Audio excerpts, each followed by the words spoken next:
Pechadas xa as inscricións na proba que terá lugar este vindeiro domingo 26 de maio. Participarán unhas 250 persoas. Inscrita no Circuito Trail Series 2024 que organiza Arousa Neo, o Trail de San Isidro dividirase en dúas distancias, unha longa de 21 km e outra curta de 15, ás que se sumará tamén unha andaina. Son 3 probas, 2 trails, un largo, un corto e máis unha andaina. Recollese a modalidade da andaina.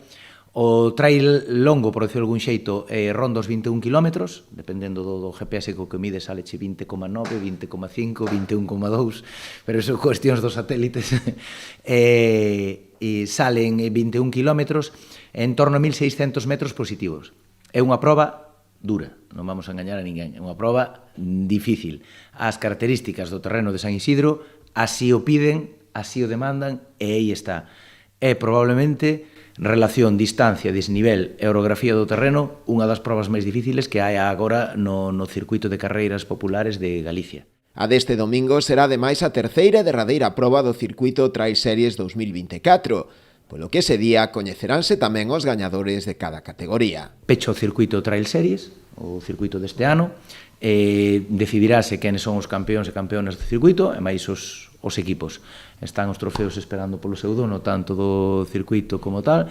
Non hai, como o ano pasado, que estaban 2 corredores metidos en 1 segundo de diferencia, este ano chegan con un pouquiño máis de marxe, pero, bueno, todavía pode pasar de todo nesta última proba, sobre todo porque, xa che digo, o terreno vai poñer a moita xente no seu sitio. Dende o Concello da Pobra destacaron a importancia deste tipo de citas deportivas, que cada vez contan con maior número de adeptos. Que eu como concelleiro de deportes, eu sempre digo en todas as roldas de prensa que fago que toda a actividade deportiva que se queira desenvolver na Pobra é benvida, que vai contar co meu apoio e co meu departamento, e ademais estamos falando que esta proba deportiva vai se celebrar en San Isidro, que por orografía pois é perfecto para este tipo de proba, xa que ten os terreos pois teñen diferentes características, ten algún irregular, inclinado, ten algún hasta incluso desafiante.